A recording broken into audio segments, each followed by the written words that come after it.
Hello, Calvary Watch Care members. This is Sister Donna with you once again for another season and episode of Greenleaf, Season 4, Episode 2. So did I lose you? Okay. So this episode starts off with Charity giving the fakest apology ever and, talking about, oh, I miss my sister and I'm sorry that we fought, and can you get me a position as the Ministry of Music and Carlton won't mind, because the head over the music ministry is getting on his nerves. So Grace hugs her and says, okay, I'll see what I can do. And when Charity leaves Grace's room, they're both making this expression like whatever. So Lady May is having an outing with the girls. She invites Grace to come along. Grace declines, saying that she has some things to do. And they went to the store. And while they're in the store, Lady May receives a text from Deacon Connie Sykes. Well, this text is it's an email rather. Email that she was able to view on her phone. But nevertheless, the email is basically telling Lady May that she needs to pay $38,243.16. And Lady May looks at this and says, and she expands it, to make it bigger so she can make sure she's reading it properly. And then she yells, "The devil is a lie!" And she throws her phone. She throws the phone at a long length mirror in the store, shattering the mirror. The girls come running like, "What's going on? Grandma, you alright?" And she said, "Oh, I dropped my phone."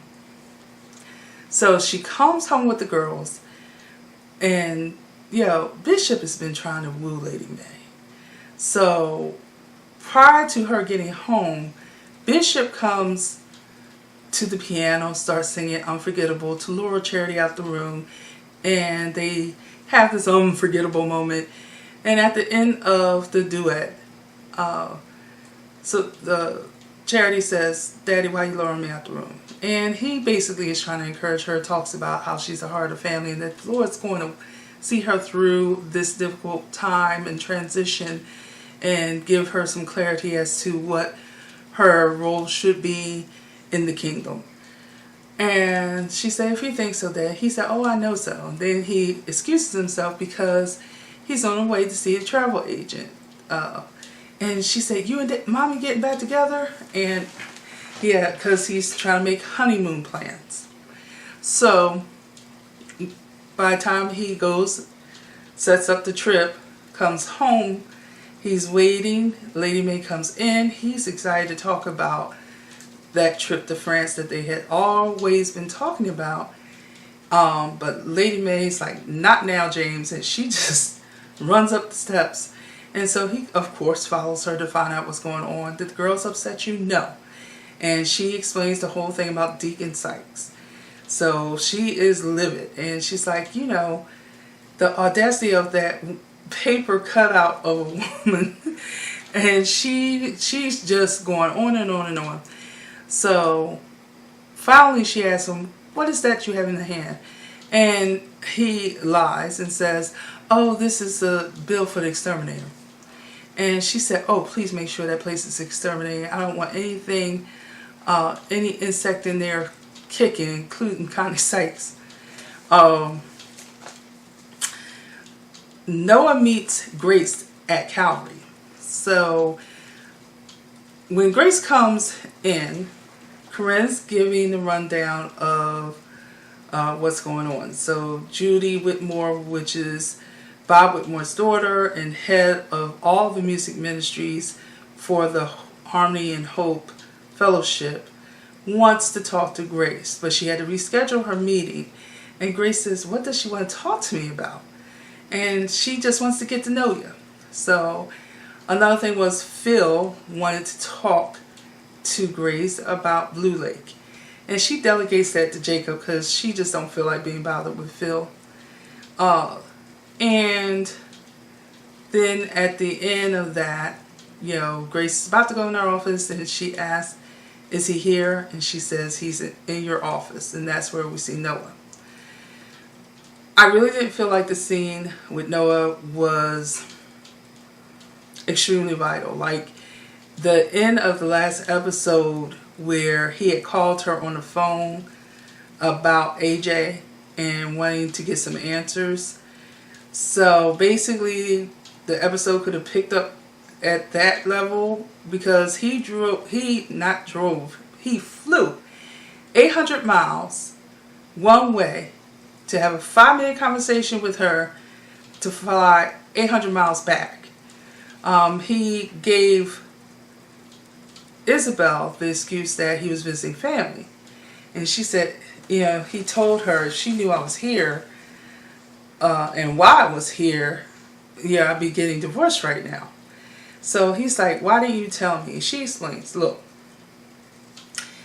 there was a thing with faith, and I was losing my faith, and I was pregnant. I wasn't ready to have children. I knew if I told you, you would want to keep the child, and I decided not to have the child. I got to the clinic but couldn't abort, so I decided to give him up for adoption.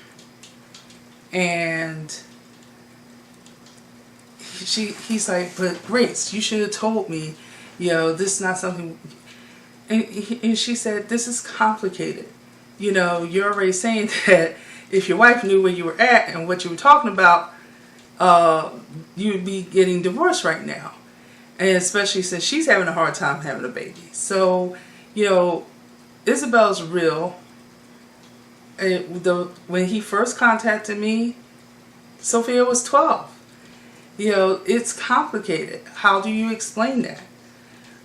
I know I didn't handle it right. I know I didn't do the right thing. I do want to help now. And he said that's good, because he's getting out tomorrow. And then he left her office. Jacob sees him. They have a conversation. Noah asks, how is Carissa? And he refers to her as still the Excedrin headache, as always. And he said, no, we're doing fine. And he's like, how's everything with you? I'm fine. He said, why don't you come to my parents' house and we can have dinner? He said, actually, I'm about to jump back on the plane. I was just here to visit with family. And he said, well, did you see Grace? Yeah, I spoke with her briefly, but I gotta go. And he said, well, I'll tell my folks that I saw you. He said, you know what? Please don't. I don't want them to think that I'm being rude and didn't come to see them. Look, Noah ain't feeling the Greenleafs like that, and he really ain't feeling Grace at this point. So Jacob meets with Phil. And basically they're talking about Blue Lake, which is tradition, camping experience for the youth of the church. And it allows them to focus on their heritage as African Americans. When they're focusing on food, dance, just everything that's cultural in the African American community. Which is, he said is important because they're always being filled with diversity. Feels like where? And he's like, in America. Because Phil's argument was, hey, this is not cost effective. Plus our program not only is more cost effective, it's filled with diversity. And, Jacob was trying to outline the benefits from the standpoint that it's tradition. It's something that is beneficial to the African American children and knowing their heritage and what have you. So bottom line, Phil says, hey, it's not going to happen. If Grace don't like it, have her come see me. Jacob reports back to Grace, tells her what Phil had to say about it. She says, hey, no problem. I'll put the deposit in, just make the reservations. I'll write the own check. And Jacob's like, I was glad to see somebody's been, managing their money well. So obviously that was a hefty deposit, whatever it was. And she's willing to pay for it out of pocket. Well, when Phil learns that she already put a deposit in on the place, he comes to her office and he's not happy.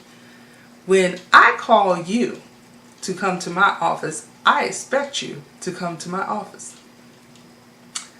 I don't work for you.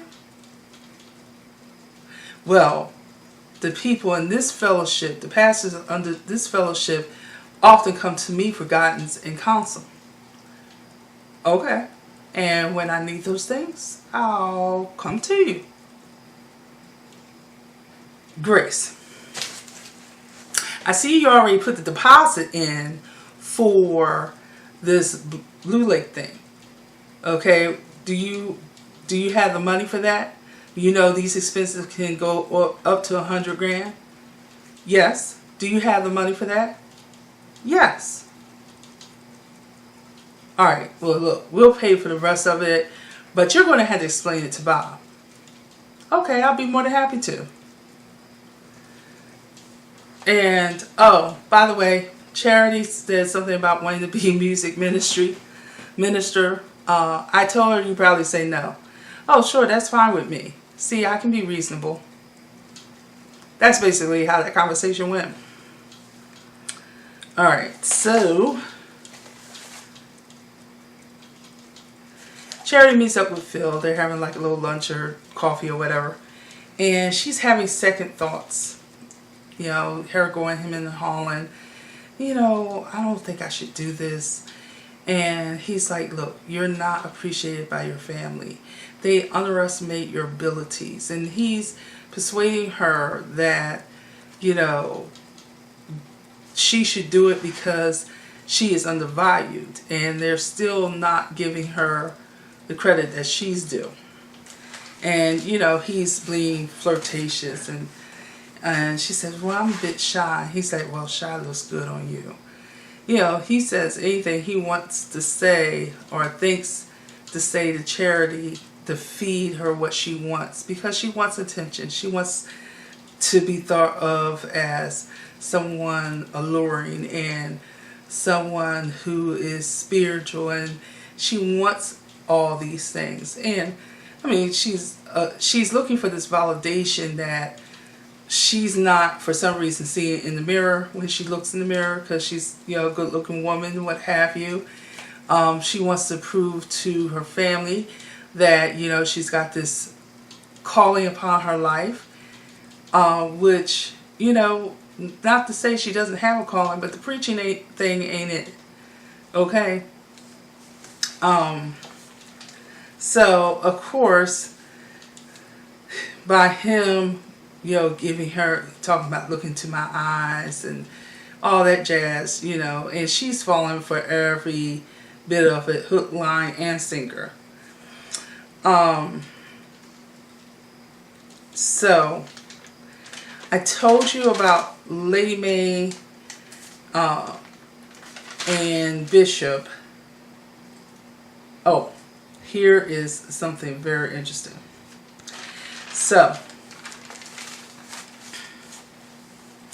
Sophia's supposed to go back to like summer courses to the Hamptons for 2 classes, and she was opting to stay. She was like, you know what, I want to spend the summer with my family. I could go to school in the fall. And so it's like, well, hey, you know, what about the money? She said, well, I can get a refund for the classes, you know, I just can take them later. And she said, okay, if you stay, you got to stay here with me in the cabin. And also, you have to attend Bible study with me 5 o'clock in the morning. She said, well, can I just wake you up so that you can go? Like, why do I have to go? Because I have to go, duh. And she said, we'll be like 2 spinsters. And Sophia's like, what's a spinster? She said, you know what? I really never knew. I didn't understand that statement, but okay. This had to be the best scene of the episode for me. You have Corinne dressed up incognito to meet up with Bishop in the Harmony and Hope church parking lot. Now, my whole thing is, why didn't y'all just meet somewhere else? Like, anyway, she has proof that she had printed out from church records to show that Connie Sykes is indeed receiving the payoff. And he presents this proof to Lady Mae. Lady Mae is not trying to use it, saying, hey, I'm trying to save your soul, because thank God that, restart your heart is going, can take that heartbeat away because of what you're doing. This is not the way to go about it. God's talking to me and I'm listening and I'm trying to, get you on the right path. And he's like, I'm trying to help you save the church, trying to save the church for you. I'm out of it. And she was upset with him, and she knew it was Corinne that gave him the information. So the next day we see Charity talking it up with Corinne, because she's trying to pick Corinne for what she knows. And that, she done told her that Noah came to see Grace. But before they could get into the juicy part of the gossip, Lady Mae had entered the office and asked to speak to Corinne alone. She said, look, I may need you in the future, so please try not to get fired. Please, next time, heed that little voice that was beckoning to you, because that would do you well. And here is the check, paid in full, for the amount that I owe for Lady Mae. And anyone who asks, please let them know that Lady Mae pays all her debts. Alright. Grace has a conversation with Sophia to tell her about her brother. Sophia doesn't take it well. Because Sophia calls her mother a hypocrite, because she's like, you complained about your parents not being there for faith, but you did this to my brother, your son. She's like, I can't keep this a secret, because Grace asked her to keep it hush hush. Because there's a lot riding on that. Here is the thing. Grace is interim pastor, and the morality of things, doing the right things. And especially because back then she was supposed to be that prominent preacher. And even though her and Noah were talking about getting married, she, abandoned that because of everything that was going on with Faith and Uncle Mac and all that. Because she decided she was leaving. She didn't understand how all this was going down. She had suffered a loss of faith at that point, because she didn't understand how things could be going the way they were going, how her parents could be these people of God and seem to ignore obvious signs that there was a problem. So, basically Sophia calls her on that and decides that she would just take her summer classes and go on to school. So, and without her mother. She said she didn't want her mother taking her or escorting her anywhere. So she winds up calling her father, Ray. She's going to pick him up for the airport, and then they're going to drive together. And Grace was brokenhearted because she told Sophia she loved her. Sophia was like not saying anything. She said, I love you. Sophia said, I heard you. And she drove off. So the last scene is basically with AJ rather, calling, basically saying, so are you going to help me or what? Because he would be getting out of the prison. He would need a place to stay. He's going to need some funds.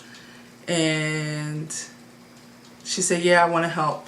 And he's like, all right, okay, thanks. And he basically hung up. Like, bottom line, I feel that Bob Whitmore is up to no good. I believe that this man has been watching Grace for a while, and that he probably has something to do with the first contact as well as the boy contacting her now.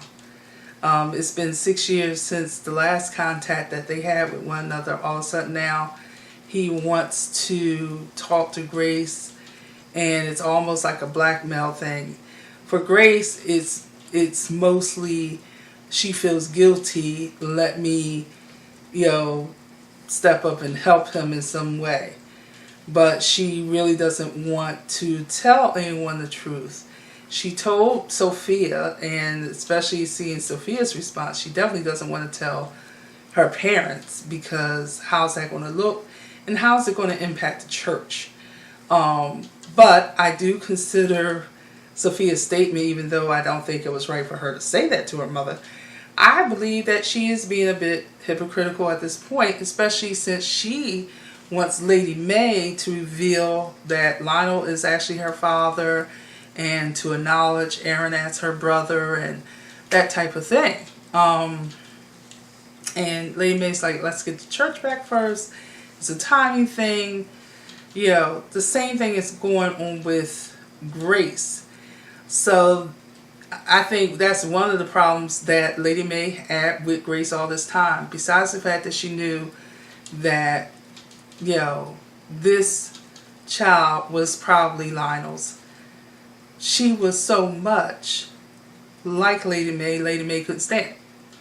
So, now they are trying to mend fences, and Lady May is actually treating Grace a lot better. Would I say that it's a perfect thing? No, it's going to be imperfect. They can't just go from where they've been to being in this perfect mother-daughter relationship. They're going to constantly bump heads because of who they are as women and as individuals. So it is nice to see that there's a softness that's coming from Lady May with Grace. I mean, she's still Lady May, but she is a bit softer with Grace. And so that's nice to see as they progress. They are at least working towards that better relationship. That is all for now. I do appreciate you clicking on the video. If you haven't already, please subscribe, vote, leave comments. Love to talk about Greenleaf. So reach out, let me know what your thoughts are. Do you think Bob Whitmore is behind this? Do you think that Grace is being hypocritical in regards to wanting her truth to be known, but not wanting to release the truth about AJ and not letting his truth be known? And how do you think Grace is really going to help him? I mean, is she going to actually bring him to the mansion? Is he going to basically blackmail her? I really think there's something more to this situation, but we're going to have to wait and see. Until the next episode, bye.